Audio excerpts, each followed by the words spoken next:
Before we start, I just want to say thank you, Christine, and I want to just explain that while I was writing this book, both of my parents, who are written about in the book, died, and I inherited my mother's dress that she wore on the way to her honeymoon, and I've been going to boot camp so I could fit into it because she wore this before she had 2 children, and there's a picture of her right here, and I am channeling her. I haven't eaten all day. I just want to mention that, and I can't breathe, so if I pass out, it's not just from the fact that I'm so grateful that you all came tonight for this initial book launch, but it's also because I'm hungry.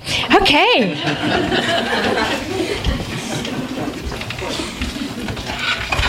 Just like Emmy night, right?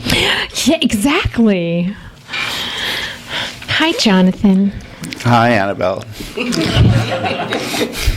So, reading your latest book, the image that will not get out of my mind is you singing Hava Nagila in a sweat lodge. Yes. So that's one of the stories in the book. You know, the theme of the book is, there's 2 things I like to say about it. One is that sort of no matter how hard you try to escape your crazy family, you just end up in another crazy family. And so it's about the family that I tried to leave behind, my crazy family, and all the families I've joined accidentally or on purpose. And one of them was this, where that scene takes place, was at a I accidentally went to a summer camp for adults that I didn't know was like a furry convention.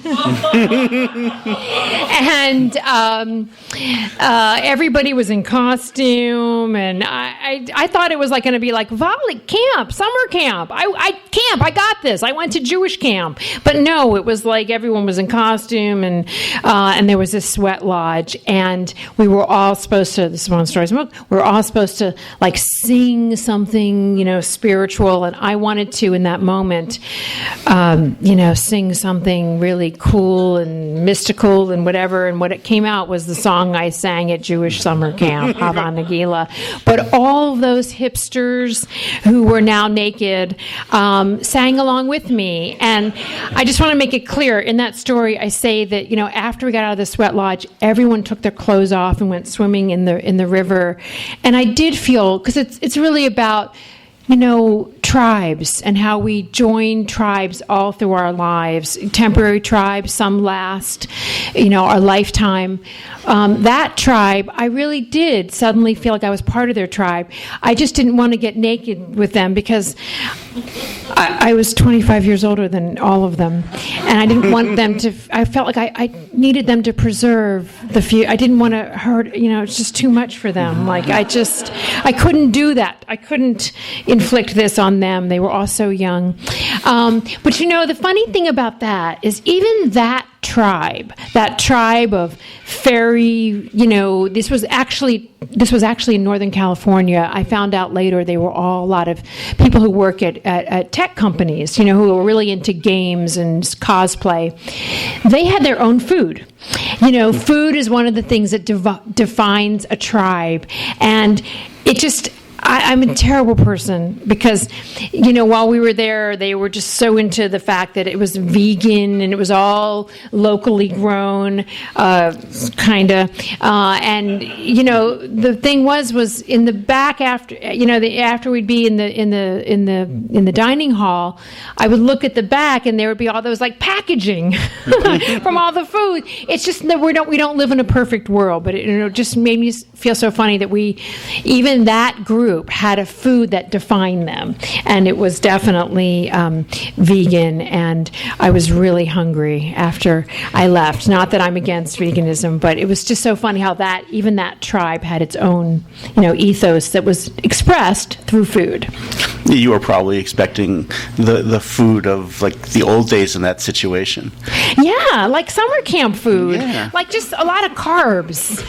Just a lot of carbs, and I thought I had just a completely, it was like one of those things when expectations meet reality, and I thought I was coming to, like I said, a summer camp like the camps I had gone to, and instead there was like a concert where a guy played the cello and sang a love song to green drinks, vegetable juice, a love song. That was terrifying. And there was also a no alcohol policy, which I thought, what am I doing here? If I'm at summer camp and I'm an adult, this is not right. Luckily, someone had some Ambien, and I just, because it was cold, and it was just, it's terrifying. Ambien is the breakfast of champions. When you're in the middle of the redwoods and you're freezing, and you have arthritis, and everyone's 25 and they're in costume, I needed it. That's all I can say. I definitely needed it.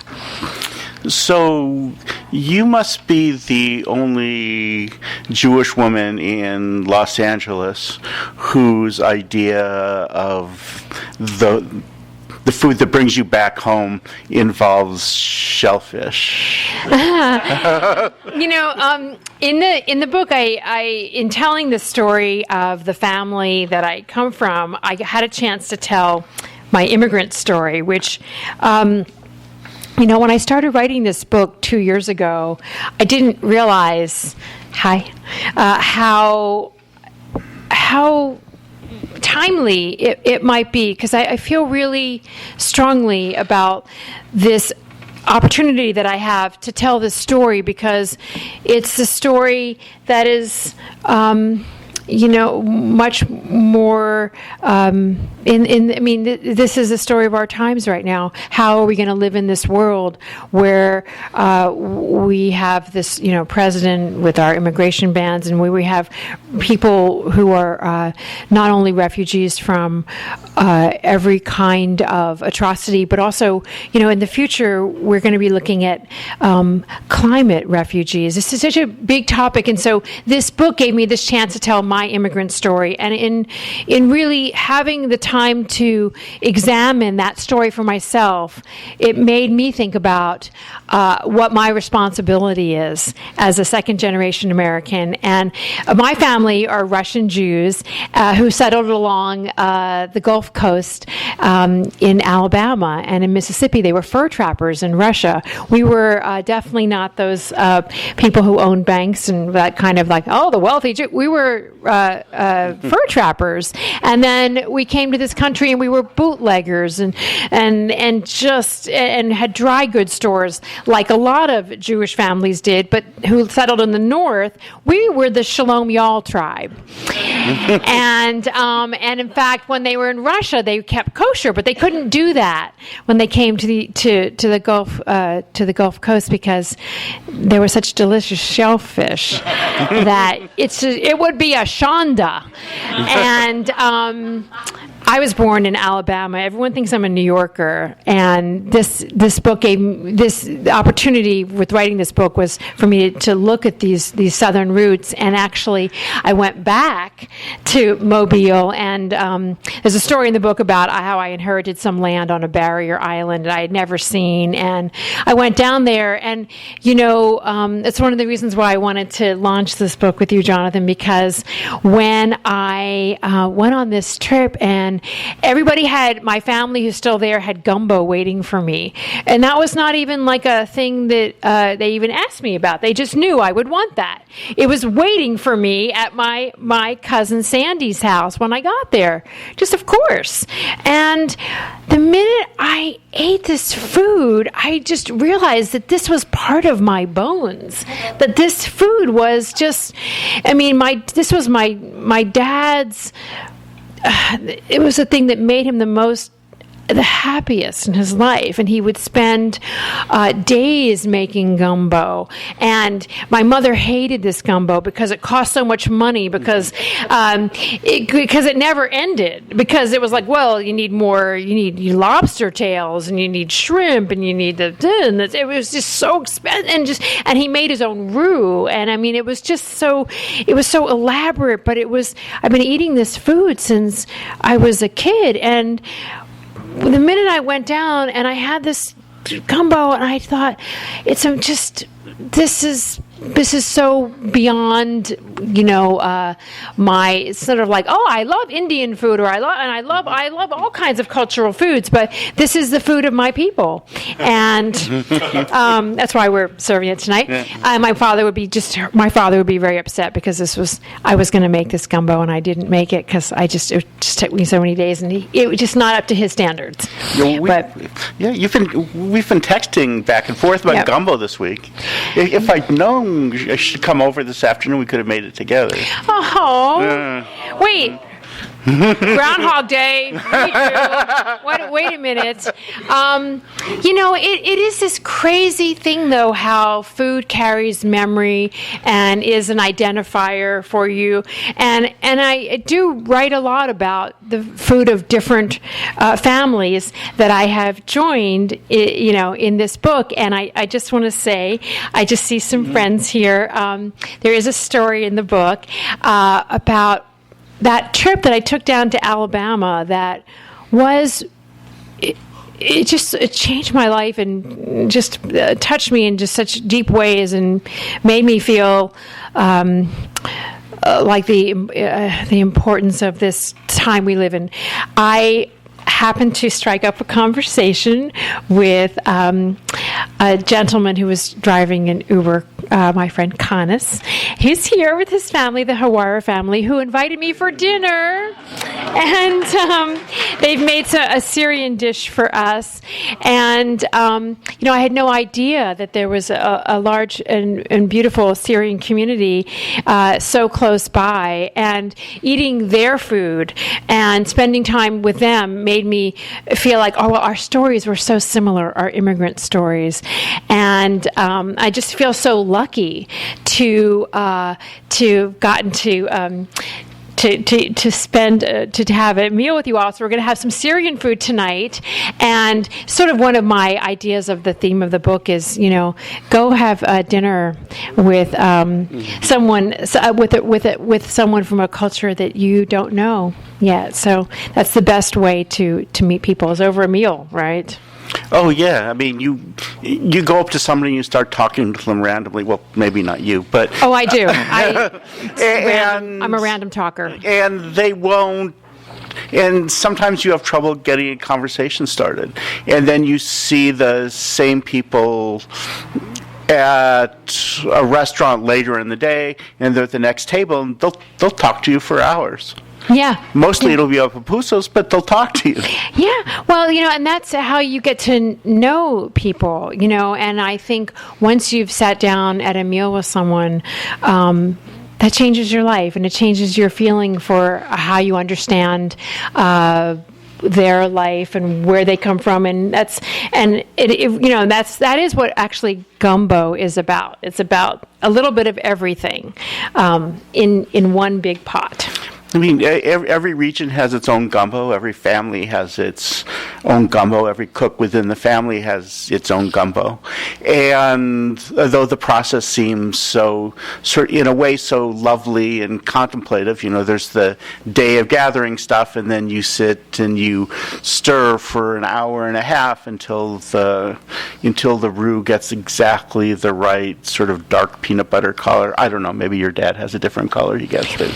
My dad's gumbo was a different color than this gumbo, right? Mm-hmm. My sister's here. His gumbo was like a I don't want to say gray, because gray does not sound good with food. Mm-hmm. But it was just a different color. It was, but then he had all these kind of little life gumbo hacks. Like he confessed that he used to add Paul Newman's tomato sauce. Like, I'm not sure how that fit in, but he was a little bit crazy. And Yeah, that was his recipe. I mean, some families add Paul Newman's tomato sauce. Some families add raccoon.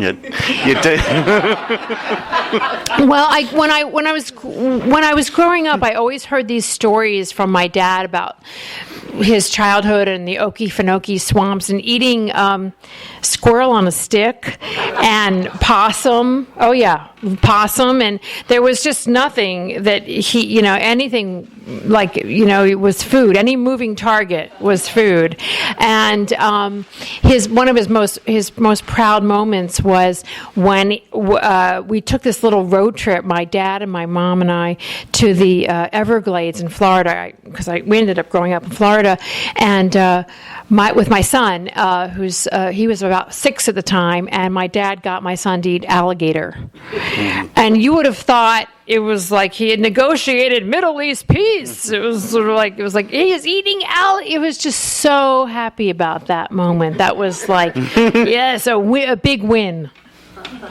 And then alligator's not bad. It tastes a little like slightly mossy pork. I thought it tastes like chicken. just kind of like chicken. Yeah, everything you eat that you can't quite describe ends up being tastes like chicken. Snake. Or snake. Yeah, snake. My dad loved snake. He it's just that was that particular time, in also growing up in the swamps and that just anything moving. I can assure you, though, possum does not taste like chicken. Too gamey. A little too gamey. I judged a chili contest on a military base once, and I knew that one of the 65 chilies had possum in it, but I didn't know which one. And it felt like playing an extended game of Russian roulette. As it turns out, I didn't have to worry. By the time you could tell the possum chili from 10 yards away. The smell? Yeah. And you could say that, oh yeah, it smells stronger than it tastes, but this in fact was not the case. That is terrifying. That is just terrifying. We have no possum is being served this evening. No possum at all.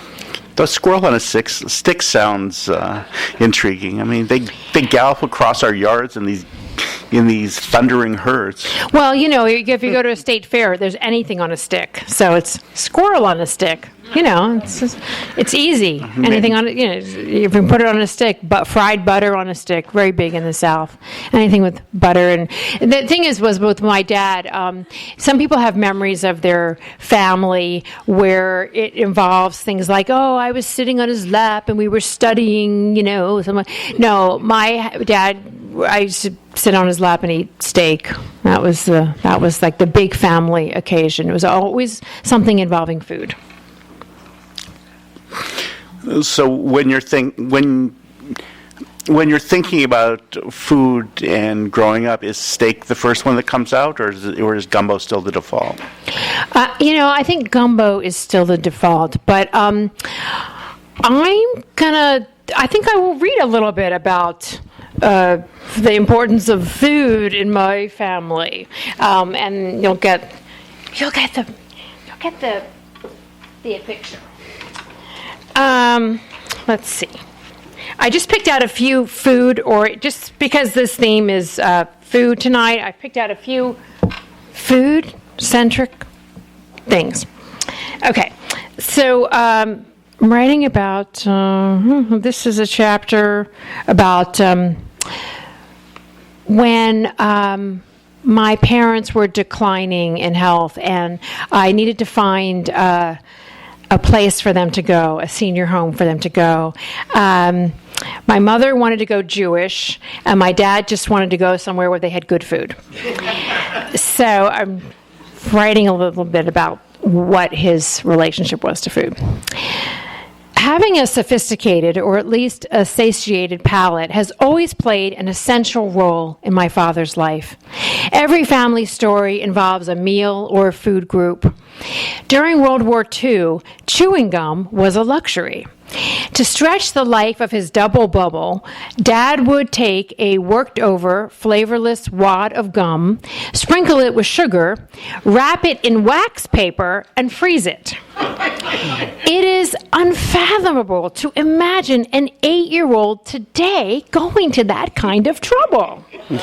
He also sold this double bubble to his classmates for a tidy profit. Stories about his time in the military school in northern Florida revolve around hunting possum, not kosher, making turtle soup, even less kosher, and eating alligator, don't even ask, in the Okefenokee swamp. His gumbo recipe, which has not only every kind of shellfish imaginable, but bacon, ham, and pork sausage, is famous in several counties. Our family vacations were planned around food. We went to Boston ostensibly to visit historical sites. Pictures show us walking the Freedom Trail, but I don't remember that at all.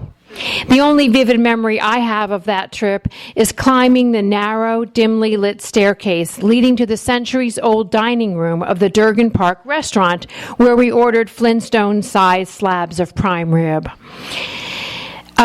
Now, I mentioned earlier in the story that my dad wanted to go to a place that had the name Club in it because, it had to be an exclusive thing. Because the only thing he liked more than thick steaks was an exclusive private club. And the Jockey Club offered tennis, dockage for yachts, disco dancing, and casual access to the wealthiest locals at the over-the-top Sunday buffets. This was in Miami, Florida. This combination to the access to the moneyed class and marbled meats was irresistible to my father. A towering presence in his younger days, 6'4" and 250-ish pounds, my dad had an insatiable appetite for money and food equally. At the end of each week at the Jockey Club, the nouveau riche and the faux riche, like us, gathered at the club where the gluten was free-flowing and diners engaged in a competition to see who could raise their cholesterol level quickest. I was my father's daughter, buying into his financial alchemy and sharing his passion for movies and meats of all kinds, so Sundays were very special to me as well. Dressed in our matching shiny polyester shirts and bell-bottoms, we would load into my dad's copper Mercedes 450 or my mother's powder blue 280 and take the causeway connecting our gated island community in Biscayne Bay to the private drive of the swanky club located a bit further north on the water. And I'm sure that these were some of the happiest moments in his life, at least the ones that didn't involve hookers or poker. To this day, I've never seen so much food in one place in my life as I did on those Sunday brunches. Table after table of silver platters overflowing with eggs Benedict, eggs Florentine, sausage, bacon, ham, and lamb. The meats were laid out like the Stations of the Cross. Manned by a corpulent server in chef whites and toque blanc who carved roast beef the size of beach balls. These were the days before veganism displaced hedonism as the preferred ism of the moneyed classes, and patrons gazed rapturously as the beef fat glistened in the Florida sunlight. The clubbing days are long gone for my parents. Dad's last high-profile venture was the relaunching of the Embers Restaurant, a Miami Beach institution famous for its thick-cut steaks cooked over a fire pit. That restaurant had fallen into disrepair. I had just started college when the renovation was completed, and I flew down and I warbled Shirelle songs at the reopening night party. Luckily, the acoustics were terrible, and my singing didn't spoil the festivities. As with many of his ventures, the business was booming at first, but quickly graft became rampant, and steaks were flying out the back door, and Dad couldn't hold on to staff. Word got to our cousins in Mobile, who knew people who knew Sam the plumber, a bagman for the mob. Sam DeCavalcante was a member of the New Jersey Mafia who did a little moonlighting for mobster Meyer Lansky, who'd retired to Miami. I was home for the holidays when Sam brought a brown paper Winn-Dixie grocery store bag containing $250,000 to our home. I stared at it on the kitchen counter, too frightened to peer inside, but tempted by its contents nonetheless. "Dad, you should keep it," I advised with an 18-year-old's naive enthusiasm. In hindsight, with the benefit of repeated viewings of Goodfellas, I understand that a bagman collects ill-gotten gains that the mob launders in a way that has nothing to do with washing machines. And there's never just one bag. Plumbing is always a good business to be in. The restaurant went under and became a seedy nightclub.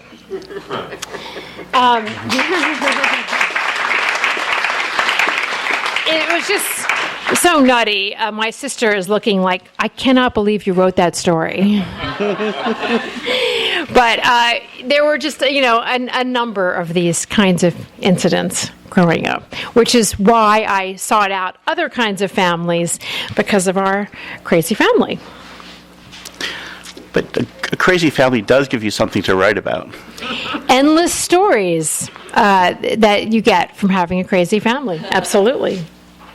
What kind of solace did you find in the family of theater companies when you were growing up that you weren't finding at home?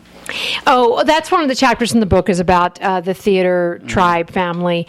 Theater tribe family? I guess you can say that. The theater, everyone in the arts, any kind of arts group is, I think, a tribe that has its own identity. And theater, what I started out as an actress, and your school's drama club is just the great home for anyone who feels like an outsider, and they just take you right in, and you just but then you've got your musical theater people. I was in the very serious drama club, and I'm only able to go out in public today because video didn't exist of my 13-year-old performance in Death of a Salesman, which it's just terrifying to think that there's someone out there who actually saw me playing Linda Lohman saying, "We're free and clear at 13." But, thank God no video exists. Hence, I got to actually walk the streets today. I'm not a shut-in. But I do write about these different chapters of different kinds of families. And actually, I just want to thank Alan Buber, who's here tonight, who is involved in a story in the book about the secular humanist family, which involves food, of course, because I went to see one of these groups, one of these tribes, a secular humanist tribe who meet at the Sunday assembly, and I was really nervous about the whole thing, and I stayed because they had really good coffee. It wasn't like church coffee or synagogue coffee. They had an espresso machine. I'm like, okay, I could do this. And really fabulous guava desserts that day. It wasn't like the Oneg Shabbats we had at Temple Beth Shalom in Miami Beach, Florida, with kind of hard cookies. It was really good snacks. And through Alan, we were doing a service project with our secular humanist family and drinking really good coffee. So again, our food defines that family, and you hang out with secular humanists, apparently you get good coffee. So, yay! Still, I will have nothing bad said about Jewish bakery cookies. Jewish bakery cookies, especially the ones with the sprinkles. The sprinkle, it's a tradition. It is a tradition, that we honor the kind of bad cookies.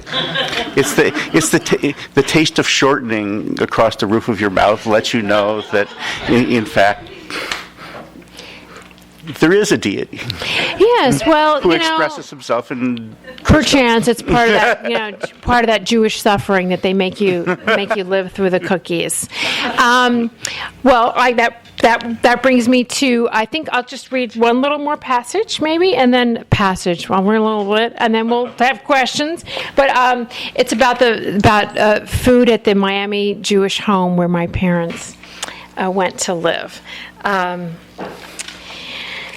This is the day that my sister and I went to check out the home with my parents that they would ultimately live in.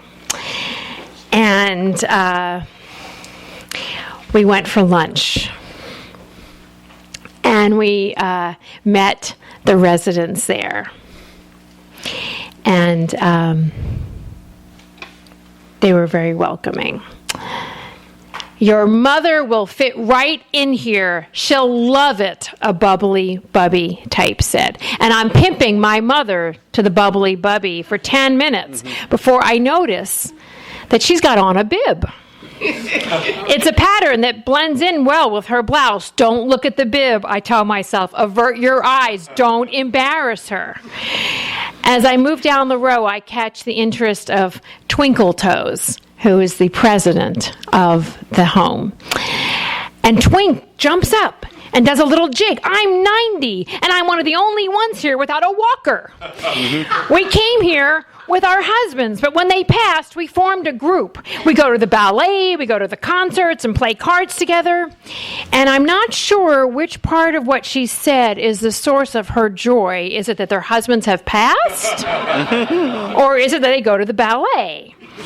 And she gestures to a lithe woman who is sitting next to her, and she says her husband is still alive, and she points to a man with a grumpy expression seated across the room. He says she nudges her when they eat, so he eats by himself. And now I am certain that this is the right place for my parents. The idea that my father can eat a meal far from my mother's haranguing sounds ideal, although I can't imagine what my mother will do, as her raison d'etre seems to be giving him a hard time. And I look over the crowd, and with its collegial air, it has a senior hostel vibe. It is impossible as it is to picture her here. It makes sense.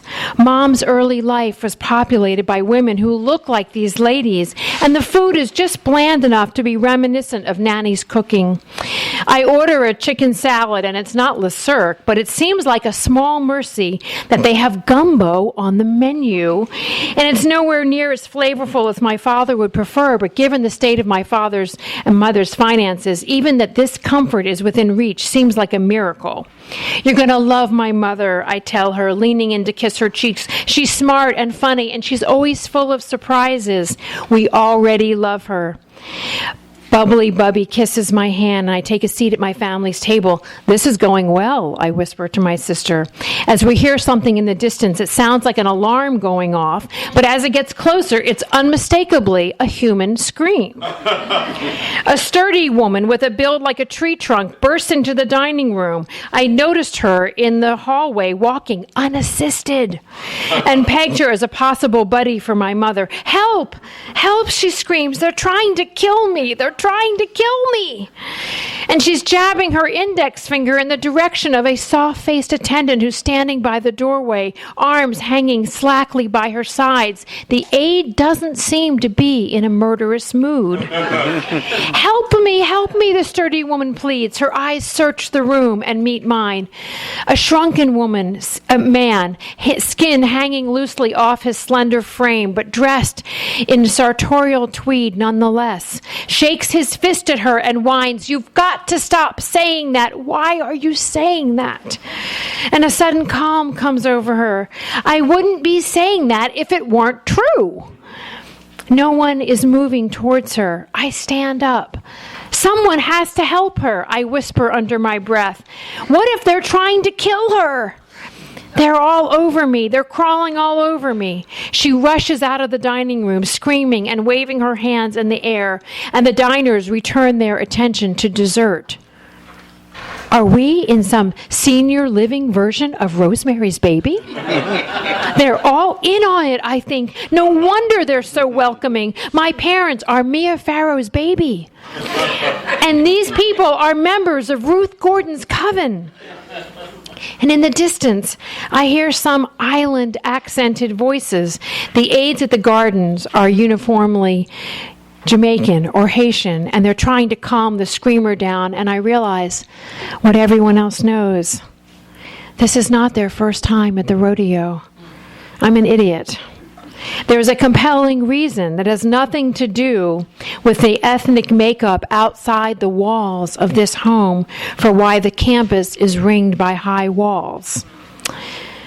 Well, that's not good timing, I say to no one in particular as I push my food around the plate, and I excuse myself to go to the bathroom. Now that my eyes have adjusted to the surroundings, I notice the emergency pull cords that are stationed along the walls, little scuff marks near the floor moldings. The turning radius of wheelchairs must not be terrific. Or maybe it's the marks from walkers and carts most of the people are pushing. And there is an extremely faint smell of some sort of human excrement. And I lock myself into the double-wide bathroom stall, sit, and weep. And when I've collected myself enough to wash up, I see that my mother is drying her hands at the sink, and I have no idea how long she's been standing there. I can really see you here, Mom. You'll be the one screaming, "They're trying to kill me," in no time at all. And we laugh, and we dab at our eyes. It's a really funny book. I just have to say, the thing is, there's a lot of different kinds of stories in the book, and it takes you from, my childhood and growing up with this family to all these different kinds of families, and then it ends with my parents moving into this Jewish home and in some sense returning to this tribe of theirs, the Jewish tribe. And it's a laugh riot, but you have to have a sense of humor when you are going through these passages in life. I truly believe it was a lifesaver. Of course, when my parents moved into the Jewish home, my dad got in trouble because he just refused. He was smuggling bacon into the cafeteria, in the kosher cafeteria. He just could not accept that he couldn't have bacon with his eggs in the morning. So. A sensible man. A sensible man. Shall we take some questions? If there are any questions. Well, yes. You mentioned earlier when you were traveling with Richard Dawkins. Yes. For this book, one of the great things about a book tour is you get to see a lot of friends along the way, but I try to always meet up with friends to do events. And because I've been really, and it was Alan who got me involved with the Military Association of Atheists and Freethinkers, and I started lending my name in support to that organization when we did a service project together where we sent, and I write about this in the book, we sent holiday packages to people who are serving in the military who are unaffiliated. And, when we did this together, when I met you, Alan, at doing this activity, I had no idea how marginalized you could be if you were part of the secular humanist tribe when you are in the government and when you are doing something like serving in the military. And I ended up calling people who are in active service at bases all over the world to see, well, what does this mean to you?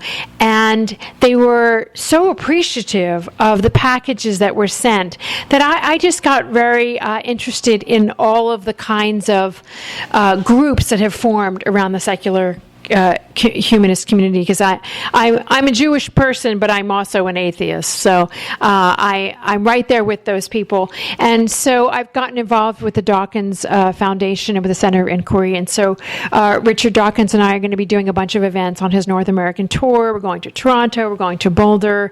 So I consider that them one of my tribes. So one of my events is with Julia Sweeney. She's from my comedy tribe. Jonathan's from my food tribe.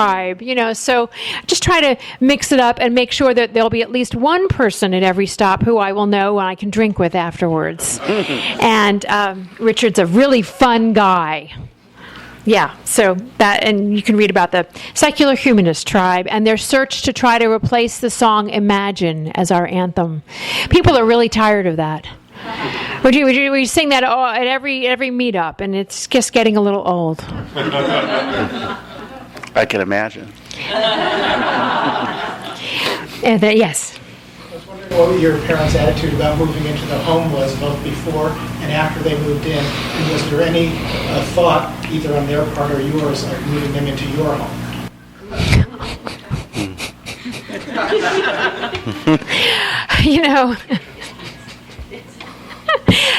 That's, where do we start with that? You'll have to,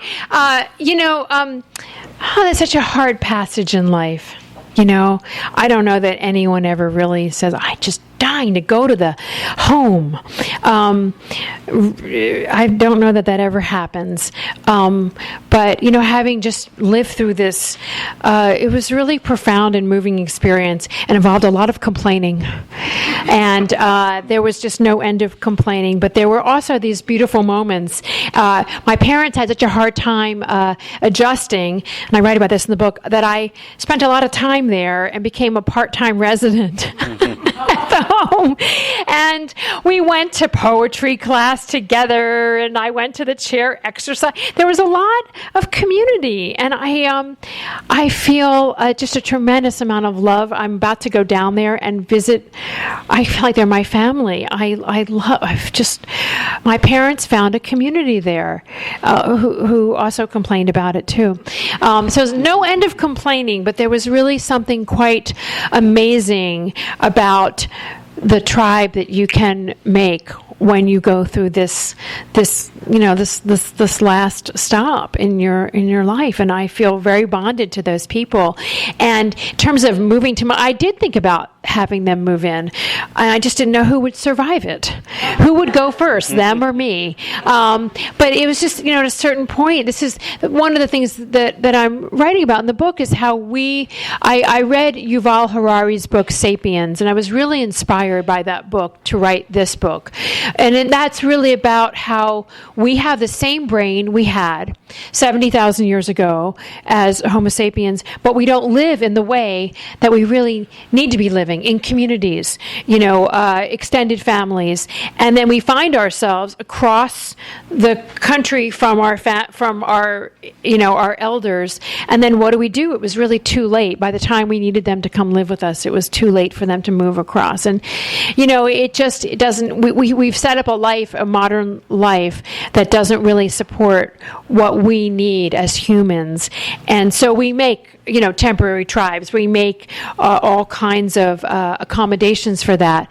But I was very inspired by that book.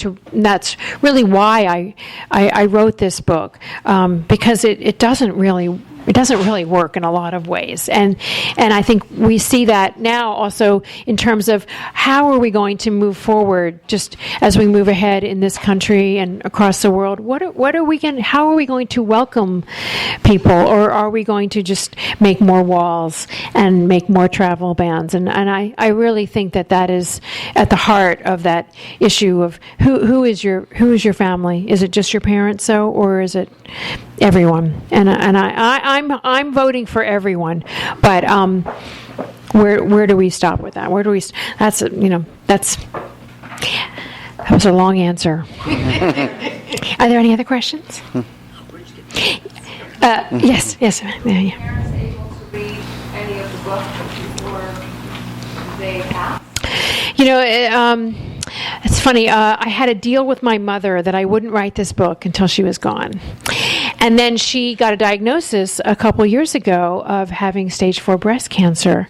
So I thought, okay, I'll start writing. Because I wanted to write this book. A lot of this book is also about the American dream of getting rich, which was my dad's dream. And I thought, this is a timely story of, this idea of being wealthy in America. And so I started writing, and she really made her really unhappy. She just did not want me to write this book. But then we sort of became a joke. I was like, Mom, you're not living up to your bargain. You were given 6 months to live, and now 2 years have gone by. I'm going to keep writing, So it was always a joke. And then she would tell me these stories, and my dad actually said to me, if there's money in it, you should write it.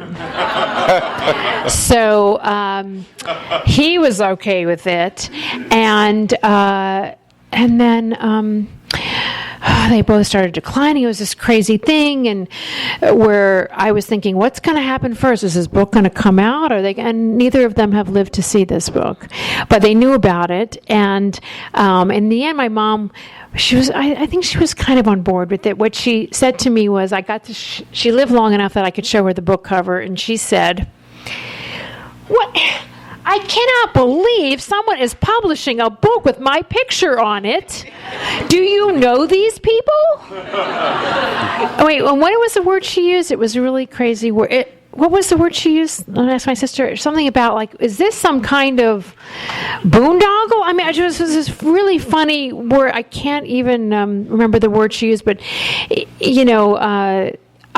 it was a little strange that, and then I kept editing it, and then the sicker they got, the more sort of stories about the philandering and the illegal activity I got to put in. It was this really crazy thing of whose clock was going to run out, my deadline or my parents. And, ultimately, that's why I'm wearing my mom's dress. Yeah, so it's just a nutty thing that happened. I expected them to actually live to see this book. I did. That's a happy thought. Yes. Are there any stories you left out?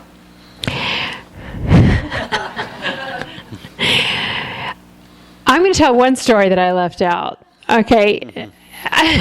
Okay, there was one story I left out that there's lots of stories I left out, but there's one, just sort of like the crazy thing about what, and the reason why I tell these stories is, and I just want to say, I tell these stories because I think it's really important to not have, I think secrets hold you back and keep you personal. So, my mom lost a diamond ring, and so they collected the insurance money for the diamond ring, and then she found the diamond ring, and then my dad didn't want to give the money back, and my sister and I kept sort of telling him they had to give the money back. I'm going to end on this story. And my sister said to me, "So, do you think Dad doesn't know the right address to reach the insurance?" I said, "No, he's not giving that money back, Lisa." So then I went and stole the diamond ring from them because I didn't want him to fence the ring and then have it traced back to the insurance money. And now I still have that diamond ring, and I am just a little torn. Like, I feel like I should get it appraised and see if I could collect more before I get because this is in my genes. There's crime in my genes, and I feel I need to get to see who is going to give me the best price. And that's not in the book, and that's not. So you can't have that. You can't repeat that story because it's illegal. Well, the statute of limitations is undoubtedly run out. No, that was a year ago. Oh. No, this is recent. This is really recent. And but that's the way that's sort of like the epigenetics of things, and so I have crime in my genes. We'll take one more last question, and then let's have some wine and some more, and we have some Syrian food, and I know how to pronounce it. Kind of, how do I pronounce what you guys have made? What have you made? What have you got for us? Okay, and that's the lentils and the onions, and is that what? Yeah. Okay. So we've got wine, and we've got Majara? I can't pronounce it right. Majara. Okay. And so we've got some more, but I'll sign some books, but was there one more question? I'll have one more question. No? Yes? Yeah, so I'm curious about, I read a piece that you wrote on LA Times recently about a cousin that didn't want to be named in the book, and you had to take a picture off the cover and stuff. Can you tell that story? I'll tell that story. So, what says more that you come from a crazy family than finding out that someone in your crazy family doesn't want to be pictured with your crazy family. So one of the people on this book cover was born in the Penguin Random House book department. The rest of us were born in Delaware and Alabama. And the thing is, my cousin Monique is estranged from the family, and it became this funny thing, this idea of like, who is this face?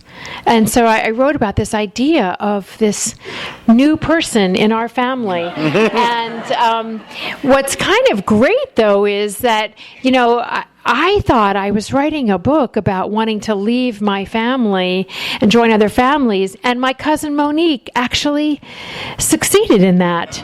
She's the one who actually left our family and has made her own identity. And I just love the idea that, we come from this generation of second generation Americans.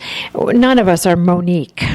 But my other cousins and I, we've named her Monique, and now we have a new member in our family. Born on Hudson, downtown in Tribeca, in the Penguin Random House book cover art.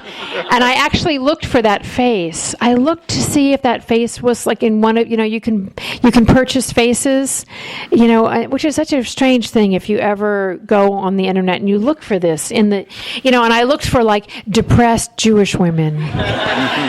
But they were all in the Holocaust and didn't fit. Not in a Holocaust center, I just want to make that clear. Or I looked for like sad woman. You can buy all these kinds of faces, but I didn't find Monique anywhere. And she has a very you can figure out which one she is. She has a very Mona Lisa gaze, and I wonder what she knows about my family that I never found out.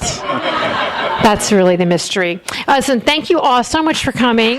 We'll have some wine, we'll have some food, I'll sign some books. You've been listening to the Skylight Books author reading series. Don't forget you can listen to this and all our other great podcasts at skylightbooks.com. Thanks again for stopping by, and we hope to see you soon.